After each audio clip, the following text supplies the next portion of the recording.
방산 업종 자체가 소위 이제 보통 과거에는 말씀 주셨던 테마성, 네. 전쟁이나 이런 전 세계 뭔가 지정학적인 위험이 높았을 때만 단기 급등, 단기 하락 뭐 이랬었다면 이제는 뭐랄까요, 구조적 추세 뭐 이렇게 보셔야 될 것 같아요. 이번 국면이 지나면 갑자기 이전과 국면이 완전히 바뀔 거냐?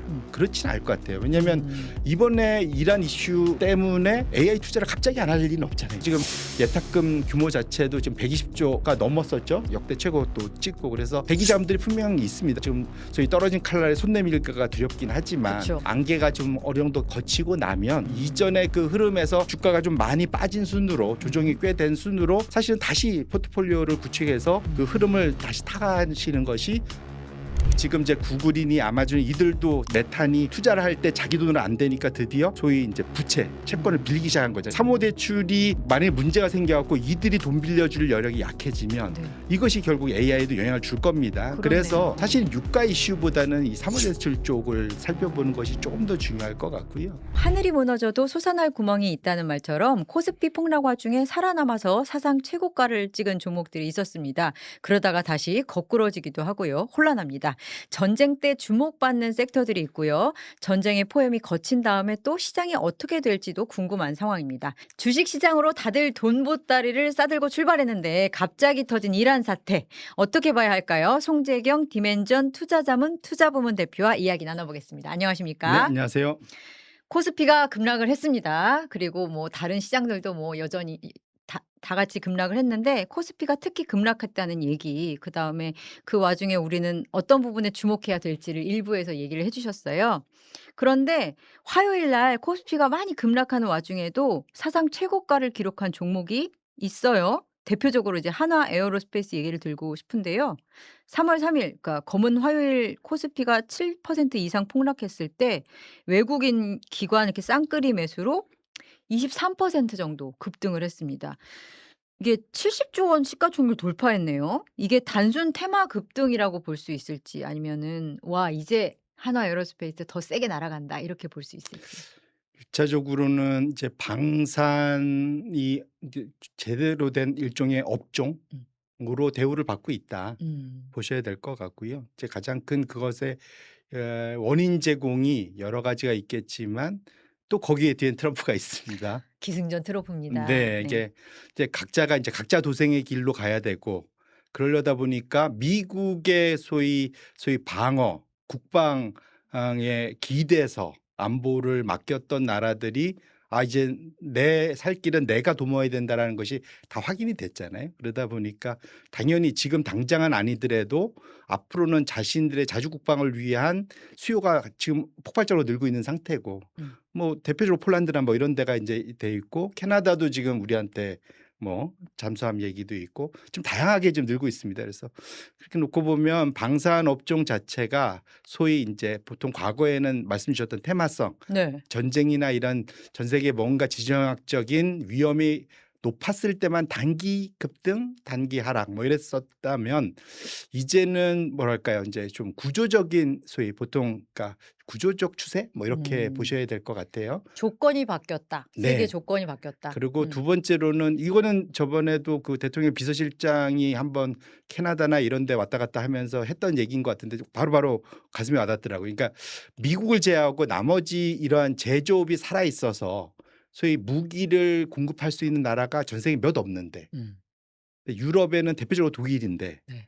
이 납기를 이렇게 못 맞춘다는 거예요. 우리가 납기를 그렇게 기가 막히게 지킨답니다. 우리 대한민국은 납기에 있어서는 단 한 번도 어기지 않는 심지어 더 빨리 갖다 준다는 얘기가 있어요. 심지어는 덤을 하나 더 갖다 주는 경우도 있습니다. 네. 그런 정도로 일단은 납기를 잘 지키고 그러니까 그다음에 믿을만하고 어디 네. 쪽으로 편을 안 들고 상대적으로 그다음에 나머지 하나 더가 뭐냐면 꼭 방산 말고도 플러스 알파로 도움을 얻을 것들이 있더라. 이를테면 대표적으로 캐나다는 우리한테 요청한 게 현대차 공장 좀 와서 만들어줘 뭐 이런 거. 기본적으로 제조업 발달한 나라라서 자국에 일자리를 공급할 수 있는 나라군요. 그죠. 자기가 부족한 부분들을 채워줄 수 있는 어허. 기술적으로 또 재력도 되고 네. 경제력도 되고 뭐 이러다 보니까 금융도 제공하면서 이런 걸 할 수 있기 때문에 방산 하나만이라 소위 패키지 딜을 할 수 있는 그런 나라가 몇 없는데 전 세계적으로. 네. 근데 거기 플러스 납기까지 딱 맞춰주는.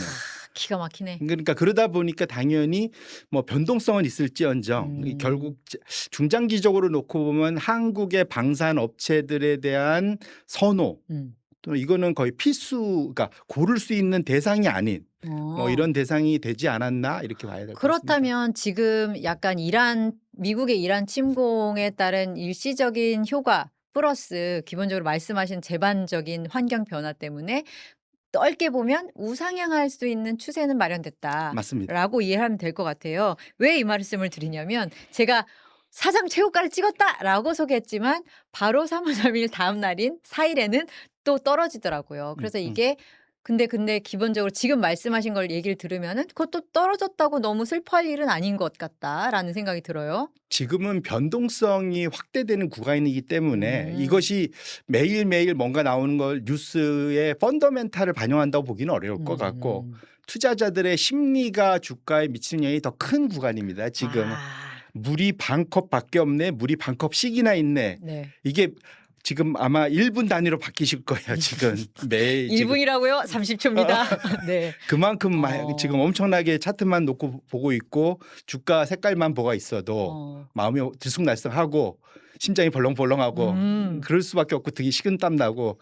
알겠습니다. 예, 그러니까 그렇기 때문에 이걸 너무 지금 주가로 모든 걸 설명하려고 하면 안 된다 이렇게 말씀드립니다. 방산에 대해서는 일단 그렇게 정리를 하면 될 것 같고요. 이거를 일종의 테마라든지 시점에 따라서 해지 종목으로서 다가갈 게 아니라 기본적으로 성장할 수밖에 없는 환경에 있다라고 정리를 하면 될 것 같고 그러면 그건 어때요? 에너지는 어떻습니까? 에너지도 우리 일부에서 얘기했지만 호르무즈 해협 막고 석유 원유 이렇게 올라가고 그러면 원유가가 올라가고 그러면 혜택을 보는 업종이 이 시기에는 생기지 않습니까? 맞습니다. 그래서 우리나라 회사들 냉정히 보면 우리나라의 에너지 업종이라는 게 헷갈려다 하시는 게 정유 업종하고 에너지 업종은 달라요. 어떻게 구분을 하면 될까요? 그러니까 정유는 원유를 사다가 그거를 이제 정제를 해서 우리가 원유 공짜로 아무리 준다고 쓸 수가 없잖아요.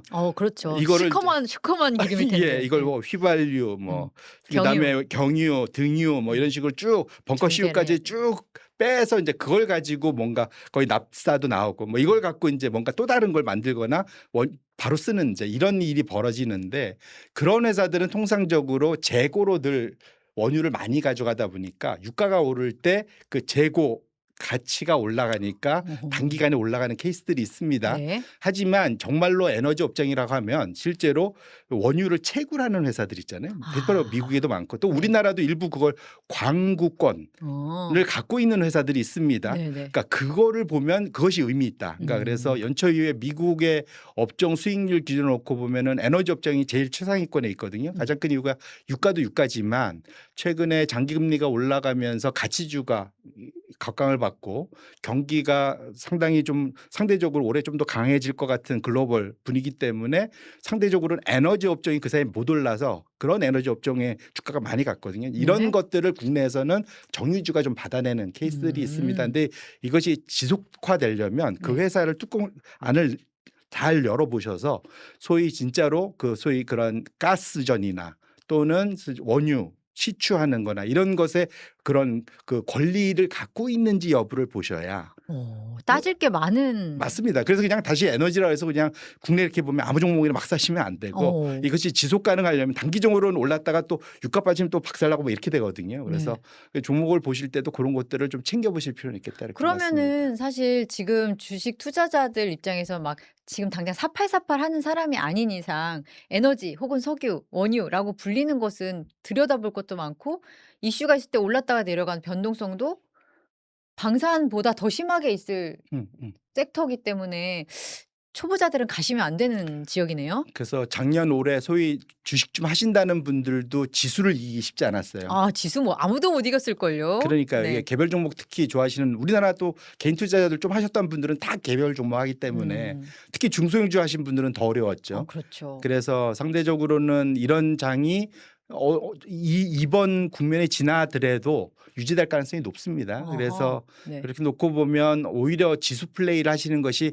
훨씬 더 좀 편하다, 마음 편하다 보셔야 될 것 같고요. 그다음에 네. 두 번째로는 이번 국면이 지나면 갑자기 이전과 국면이 완전히 바뀔 거냐? 그렇지는 않을 것 같아요. 왜냐하면 이번에 이란 이슈 때문에 AI 투자를 갑자기 안 할 일은 없잖아요. 예를 들면 뭐 이런 식으로 기존의 주도주들 중에 갑자기 안 될 건지 여부는 이번 이슈에 영향을 받느냐 여부가 중요할 것 같습니다. 그래서 뭐 기본적으로 연초 이후에 이번 2월 말까지 우리나라의 주도를 보시면 반도체, 자동차, 이 자동차 사실 로봇이라고 봐야 그쵸. 되겠죠.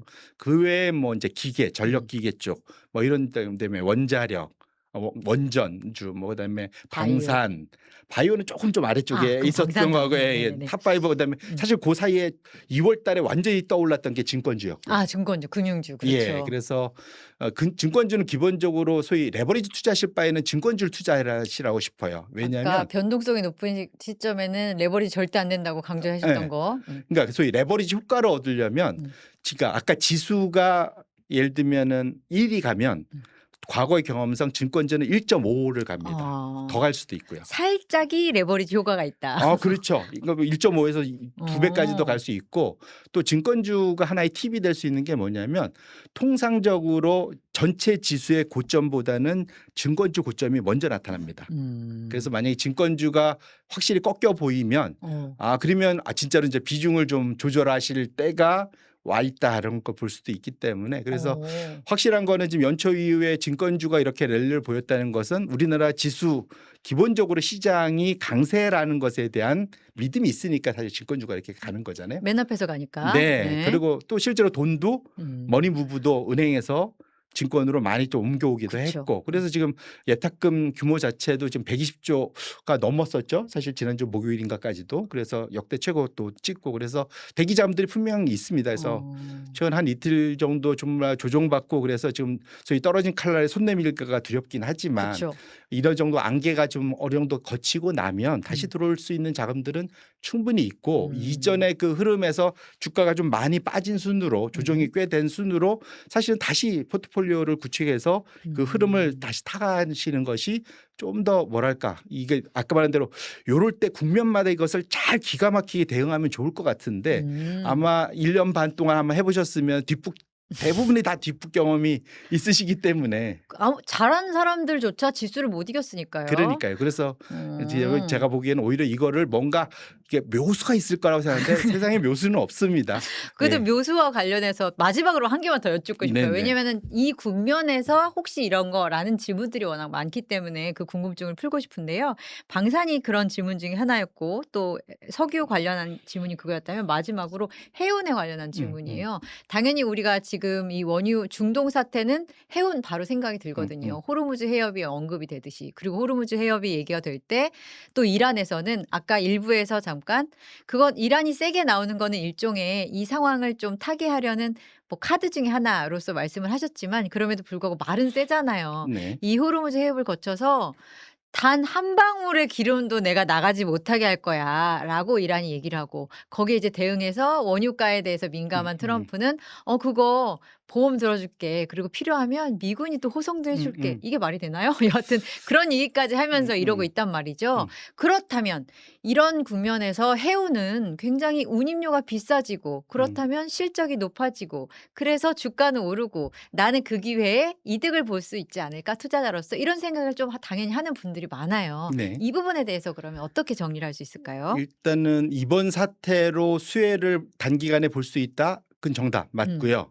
근데 지속 가능성 하느냐? 그건 가봐야 알 것 같다. 근데 그거보다는 그 전에 사실은 해운주, 항공주가 이미 2월 초부터 좀 길게 보면은 작년 11월부터 올라오기 시작했었거든요. 그건 왜 오른 건가요? 기본적으로는 가장 큰 이유가 글로벌 제조 PMI가 우상향하고 있었는데 열심히 서로 또 나눠 갖고 분업을 하고 있나요? 그렇죠. 미국 때문에 방향을 틀어 갖고 엄청들 지금 거래들을 열심히 하고 아, 있었거든요. 공급망 재편시켜야 네네네. 되니까. 그러니까 네. 상대적으로는 이전보다는 좀 비싼 돈이 들더라도 다른 데로 돌려야 될 일이 많아졌기 때문에 그렇군요. 1차적으로는 그게 있었고. 이것도 트럼프 때문이었군요. 그렇죠. 네. 아이러니하게도. 정말. 그러니까 네. 미국만 지금 사실 물동량이 줄고 미국을 어. 제한 나머지 나라들은 물동률이 7~8% 계속 성장하고 있습니다. 네. 이게 첫 번째고, 그 앞에 뭐가 있었냐면 전 세계가 지난 1년간 그 금리를 다 낮췄어요. 많이들.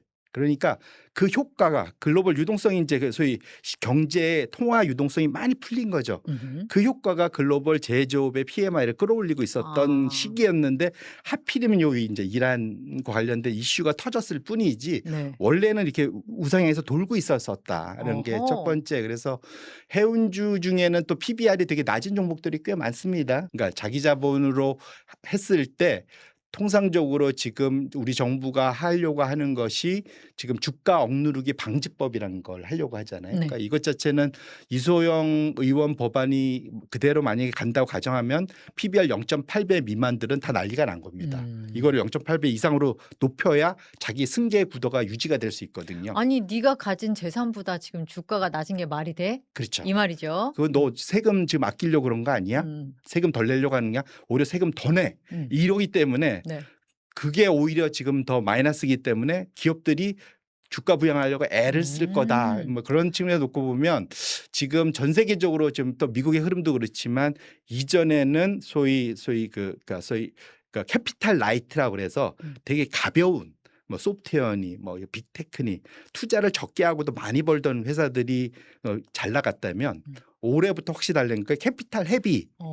이게 그래서 또 이건 또 어떤 누가 표현한데 리얼띵 뭐 이렇게 또 표현하더라고요. 실물에 투자를 하고 싶어들 합니다. 근육질의 어떤 그렇죠. 기업들이 돈을 벌기 시작할 수 그렇죠. 있겠군요. 뭐 그러다 보니까 방산도 그 일환이라고 할 수 있는 건가요? 그럴 수도 있는데 거기는 좀 PBR이 좀 높은 종목들이 좀 많습니다. 그러네요. 워낙 많이 올라와서 그렇긴 한데 어쨌든 그래서 지금 자기 좀 관심 있는 종목들 보시면 해운주 중에 그런 것들이 꽤 있어 보일 거예요. 그래서 그렇게 놓고 보신다면 그런 측면에서 해운주를 봐야지 이걸 전쟁과 연결해서 보는 것은 그 많은 것 중에 일부만 보는 거다. 그렇군요. 그래서 이거 좀 긴 호흡으로 보실 필요가 있겠다 이렇게 말씀드립니다. 뭐 이른바 좀 전쟁으로 이득을 본다는 측면이 있으니까 전쟁 특수라는 표현도 쓰는데 그거는 실제 맞지도 않는군요. 지금 주가 상황에서. 알겠습니다. 그래서 지금 전반적으로 정리를 해보면 제가 처음 했던 질문은 결국 이런 상황에서 돈을 버는 사람들이 있고 투자를 어디 섹터에 어떤 시점까지 하면 더 이득인가요? 이런 질문에 가까웠는데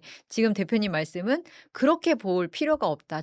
재반 상황 전반을 한번 더 두드려보고 정리를 해야 될 것 같고 그다음에 전쟁 자체가 장기화될지 아니면 단기적으로 끝날지를 모르는 상황에서 그게 무슨 의미냐 이런 정리를 하면 될 것 같아요. 그런데 제가 또 궁금한 거는 장 전반 기본적인 상황 펀더멘탈에 대한 이해를 바탕으로 했을 때 주도주는 계속 가지 않을 것이냐. 그럼 주도주라고 하면 지금 뭐 AI 반도체 이런 걸 텐데요.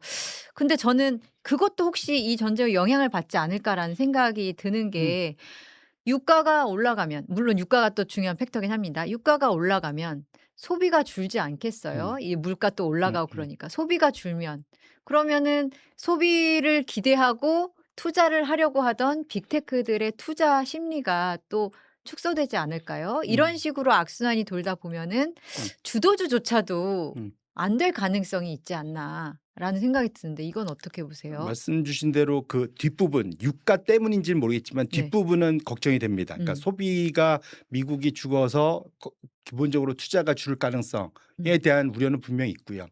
근데 이제 그걸 볼 때는 유가보다는 저는 유가보다는 봐야 될 거는 미국의 사모 대출을 보는 것이 훨씬 더 중요하다. 그 부분 좀 알려주세요. 사모 대출이라는 게 뭐냐면 이게 태생이 2008년도 글로벌 금융 위기 이후에 기본적으로는 은행들이 JP 모건 뭐 이런 데들 뭐 이제 웰스파고 뭐 이런 얘기 들어보셨는데 이런 데들이 좀 무리해서 투자를 막 IBD라고 그러죠. 기업 금융을 세게 했었는데 너무 과하게 그때는 부동산도 많이 했죠. 막 빌려줬었는데 너무 공격적으로 하다 보니까 야 은행이 망하면 다 망하네 시스템이. 그러다 보니까 너희 하지 마. 그래서 소위 이제 규제를 세게 했어요. 그러니까 분명 거기서 돈을 빌려야 될 누군가들은 있잖아요. 거기가 소위 사모 대출 시장이라는 게 그때 열린 겁니다. 사모 신용 시장이. 그러면 거기는 은행보다 더 비싼 이자를 치르고 상대적으로 그렇죠. 그게 대략적으로 적게는 한 2조 달러에서 많게는 한 5조 달러까지 보거든요. 규모가 엄청 큽니다. 그래서 상당히 중요한 부분이고 네. 거기에서 대략적으로 우리가 요즘에 좀 관심 있는 분들은 블루아울이니 아폴로니 뭐 이런 이름들을 들어보셨을 거예요. RS니 KKR, 블랙스톤 우리 입장에서는 아마 처음 들어보시는 분들도 있을 텐데 그 기사를 찾아보시면 이제 많이 나올 거예요. 절반밖에 못 들어봤어요. 저는. 네, 그렇죠. 이제 이 회사들이 이제 그걸로 지금 큰 돈을 버는 회사들인데 대략적으로 이들의 목표는 지금 10에서 12% 그 수익률을 주는 거예요. 그러니까 괜찮다. 괜찮죠. 네. 그러니까요. 근데 그 사이 크게 부도도 안 나고 좋았는데 이들이 이제 지금 구멍이 뻥뻥 뚫리기 시작한 거죠. 부도들이 나는 회사들에 투자한 것들이 문제가 되기 시작하고 그 아마 작년에 제이미 다이먼이 바퀴벌레 얘기한 거 기억하실 겁니다. 이게 이제 그거 얘기거든요. 네. 이들이 너무 경쟁을 하다 보니까 안 빌려줘야 돼. 이전엔 깐깐하게 소위 조사해 갖고 돈 빌려줬었는데 샤일록처럼 돈 빌려줬었는데 지금은 서로 경쟁하다 보니까 대충 빌려주다가 구멍 나는 거다 이제 이런 거거든요. 갚을 수 있는 기업인가를 따지지 않고 그렇죠. 막 빌려주다가 소비가 안 좋아지고 좀 경기가 둔화되는 시점에는 못 갚는 거군요. 근데 이들이 지금 최대의 대출자로 AI 투자의 대출자로 지금 나서기 시작을 했는데 네. 결국은 지금 이제 구글이니 아마존 이들도 메타니 투자를 할 때 자기 돈으로 안 되니까 드디어 소위 이제 부채 채권을 빌리기 시작한 거죠. 채권 네. 찍어갖고 네. 그 채권을 대부분 관리를 누가 받아주느냐? 이들이 받아주는 거거든요. 사모대출이. 그러니까 사모대출이 만약에 문제가 생겨갖고 이들이 돈 빌려줄 여력이 약해지면 네. 이것이 결국 AI에도 영향을 줄 겁니다. 그래서 사실 유가 이슈보다는 이 사모대출 쪽을 살펴보는 것이 조금 더 중요할 것 같고요. 그 사모대출 쪽은 충분히 그 대출해줄 만한 여력이 있는 상황인가요? 현재까지는? 그렇죠. 상대적으로는 왜냐하면 소위 돈을 빌려가는 입장에서는 구글한테 돈 빌려주면서 누가 걱정하겠습니까? 예를 들면 그쵸. 메타한테 돈 빌려주면서 이 아마존한테 돈 빌려주면서 마이크로소프트한테 그러니까 상대적으로는 낮긴 한데 네. 사실 이들만 투자를 하는 게 아니고 나머지들이 이제 돈 빌리기가 더 어려워지죠. 그래서 AI 투자하시면 코이브니 오라클이니 얘기 들어보셨을 겁니다. 상대적으로 좀 한계에 와 있는 기업들이 돈 빌리기가 어려워진다. 이러면 우리가 원래 그렸던 소위 AI 수요가 이런 높이였으면 그 높이가 점점점점 기울기가 떨어질 수가 있겠죠. 그런 것이 분명 걱정은 될 수 있습니다. 근데 아직은 이제 걱정은 되나 거기 상황까지는 가지는 않아서 지금 이번에 사실 그런 것이 이리저리 겹치면서 주가 조정을 받는데 요게 지나고 나면 저는 사실은 그 방향성에서는 유가보다는 그쪽의 상황을 보면서 투자를 이어나가는 것이 좋을 것 같고 그래도 저는 아직은 뭐 지금 메모리가 없어서 못 팔지 남아도는 상황은 분명 아니다. 알겠습니다. 그럼 만약에 이 전쟁이 장기화돼서 예를 들면 지금 뭐 6개월 이상 간다. 그것도 아까 말씀드린 대로 전쟁의 장기화와 왜냐하면 지금 이란을 굴복시키는 건 제가 보기엔 거의 불가능해요. 그렇기 때문에 내부적 상황 때문에. 예, 일단 미국이 지상군을 엄청나게 공격적으로 파견한다 한들 지금 아프가니스탄에서도 안 됐고 이라크에서도 안 됐는데 이란이 원수로. 되겠냐? 이란은 지금 1억 인구인데 네. 이게 되겠냐 이거죠. 페르시아 왕국이었는데. 산악 그렇죠. 맞습니다. 네. 산악 지역이 70%가 넘는데 그 거의 불가하다고 봐야 될 것 같고요. 결국 미국도 금방 다들 알고 있습니다. 내부에서도 그 얘기 나오니까. 그렇기 때문에 장기화는 될 수밖에 없어요. 이것이 깔끔하게 봉합은 안 될 거거든요. 알겠습니다. 근데 아까 말씀드린 대로 유가에 영향을 미칠 거냐 이슈인데 그거는 생각보다 빨리 정리될 수가 있을 거다. 그것은 양쪽의 그 필요에 의해서 이렇게 말씀드립니다. 알겠습니다. 그러면 전쟁 수혜주라는 그 뭔가 문제적 표현이 있거든요. 여기에 집중하기보다는 정말 시장 전반을 보고 그리고 지금 시장과 산업이 어떻게 되는지에 좀 집중하라라는 맞습니다. 말씀으로 들리거든요. 그러면은 금리는 그러면 어떻게 되는 거예요? 소비가 좀 줄더라도 주는 것이 제가 아까 드렸던 질문은 소비가 줄면 이 소비가 준 것 때문에 혹시 AI 투자가 좀 줄지 않을까 이거였는데 그거보다는 사모대출의 여력을 보는 것이 더 중요할 것 같다라고 말씀해 주셨어요. AI 투자는 그와 연결이 바로 돼 있고요. 그러면 소비는 금리랑 연결이 또 되잖아요. 맞습니다. 그러면 금리랑 AI 투자는 큰 이슈가 안 되나요? 당연히 연결이 될 텐데 네. 아까 그 금리의 영향을 받는 것은 한계 기업들 거기에 이제 소위 이제 분위기가 돈이 그러니까 신용 시장이 긴축이 되면은 프리미엄을 더 달라고 하잖아요. 이자 더 내. 그러니까 소위 우량 기업들한테는 저리에 빌려주는데 조금이라도 어려운 데들은 확 더 올려서 당연히 그렇게 되잖아요. 그러니까 그런 상황이 이제 어려워지는데 이제 그건 기업의 이슈고 기업의 투자의 이슈고 소비와 연결해서 놓고 보면 미국에서 기대들 하는 건 두 가지가 있는데 작년에 미국의 이름도 참 특이하죠. OBB. 오빠법, 예. 오빠법안. 네. 그것의 효과가 올해 3월부터 이제 나타나기 시작합니다. 소위 네. 환급금이 이제 본격적으로 시장이 풀리거든요. 근데 네. 미국의 소비자들은 특징이 보면 주머니에 돈이 꽂히면 그 참지를 못하는 저축을 성향들이 하지 않아. 예, 그냥 우리에게 바로바로. 내일은 없다. 그렇죠. 그것이 이제 3, 4, 5월 달에 나타날 가능성이 좀 있어 보여요. 이른바 관세 배당금 그렇죠. 2,000불. 예. 이런 것들도 다 풀리고. 네, 그 세금이 이제 보통적으로 풀리는 게 이제 여름 때까지 쭉 오고 그럼 7월 달에 이제 드라이빙 시즌에 이제 놀러 가는 거죠, 보통. 그게 다 연결이 돼 있거든요. 그래서 일반적으로 지금 상황에서는 아까 말씀드렸는데 금리는 부담스럽긴 하나 네. 이게 이제 미국의 바이브 그 소위 그 바이브 세션이라고 해갖고 입으로만 이제 우리 불안해 하지만 쓸 거 다 쓰잖아요. 지금 상황 자체는. 그러다 보니까 돈은 분명 쓸 확률이 좀 높아진다. 그것이 이제 3, 4, 5월 달에 미국의 소비 지표에는 잡힐 확률이 있어서 이 두 가지를 구분해서 놓고 볼 필요가 있습니다. 미국의 그러니까 정말 소비와 투자 두 부분을 좀 구분해서 볼 필요가 있고 그에 관련된 수혜 종목들 뭐 이런 것들도 좀 따로 나눠서 볼 필요가 있겠습니다. 그래요. 그러면은 투자 얘기를 또 다시 앞쪽으로 가서 정리를 해보면 여러 가지 이슈에 영향을 받고 먼저 타격을 받을 것은 좀 약한 기업들이고 AI와 관련해서 그리고 조금 더 갈 것으로 예상되고 심지어 멈추지 않을 투자를 할 것으로 보이는 쪽은 또 우량 쪽이잖아요. 맞습니다. 그렇다면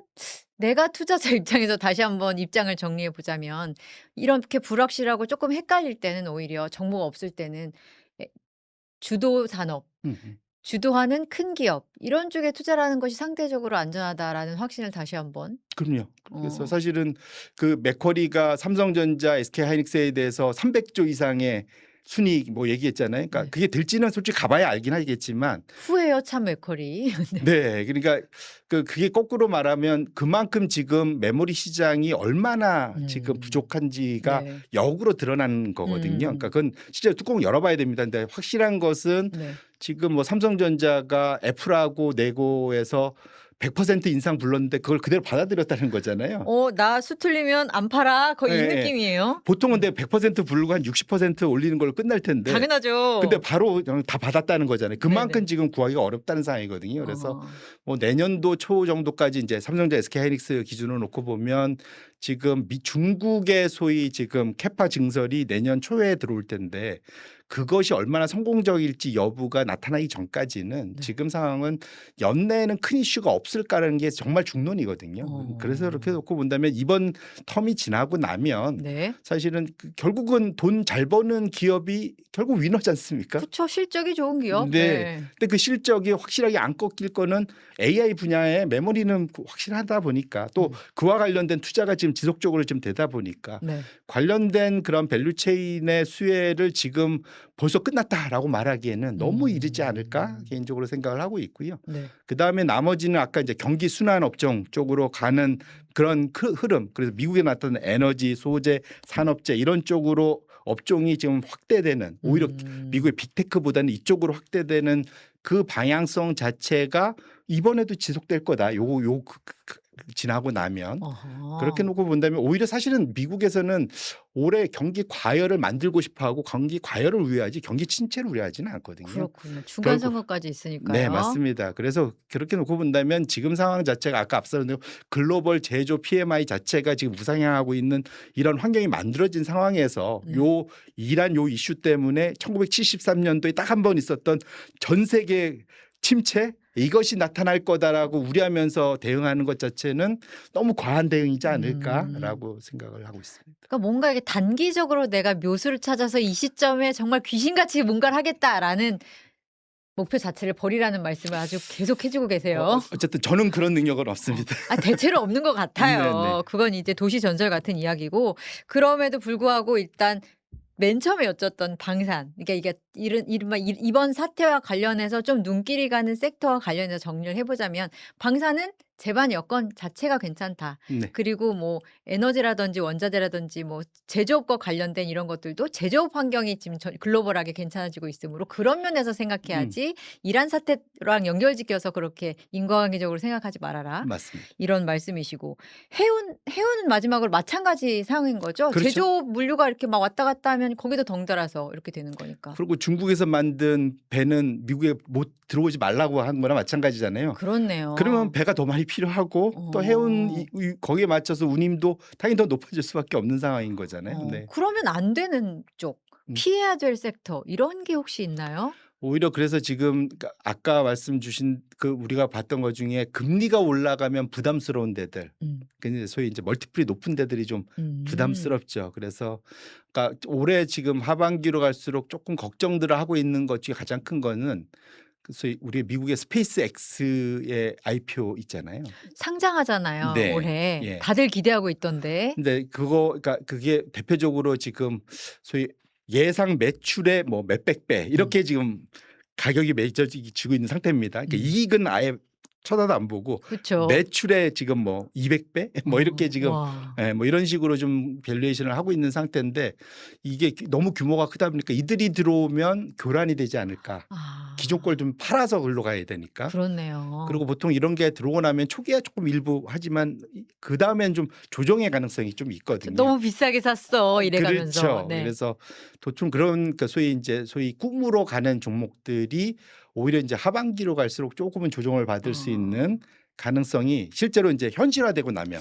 그러고 보니까 올해 스페이스 X랑 오픈 AI랑 또 엔트로픽도 있고 또 우리 국내에 연관돼 있는 그 보스턴 다이나믹스 뭐 이런 것들이 상장이 현대차랑. 하반기로 지금 쫙 모두 있지 다 않습니까? 예. 꿈이랑 굉장히 그렇죠. 연결이 많이 예, 된 그러니까 그 기업들이네요. 전까지는 이제 좀 뭐랄까 랠리를 할 수 있는데 실제로 그것이 우리가 아시지만 이게 그러니까 우리가 여행 갈 때 계획을 짤 때가 제일 좋지 막상 가면은 조금은 시큰둥해지는 경향도 있잖아요. 그렇죠. 계획이랑 다른 거 생기고. 예, 네. 이게 상황이 비슷할 수도 있지 않을까 개인적으로 실제로 미국에서 그래서 그런 거와 관련된 IPO 전후에 대한 고민거리들이 본격화되고는 있다. 이 투자자분들의 그거는 한번 참조를 해보실 필요가 있지 않을까 생각합니다. 굉장히 큰 변수일 수도 있고 네. 어떻게 보면 생각보다 괜찮게 넘어갔네 일 수도 있지만 변수로서는 기능을 할 것 같다라고 정도로 기억을 하면 될 것 같습니다. 송재경 김앤전 투자자문 투자부문 대표와 함께 전반적인 상황을 다 짚어가니까 섹터별 이해도 되고 시장 전반의 이해까지 아주 잘 마쳤습니다. 감사합니다. 네, 고맙습니다.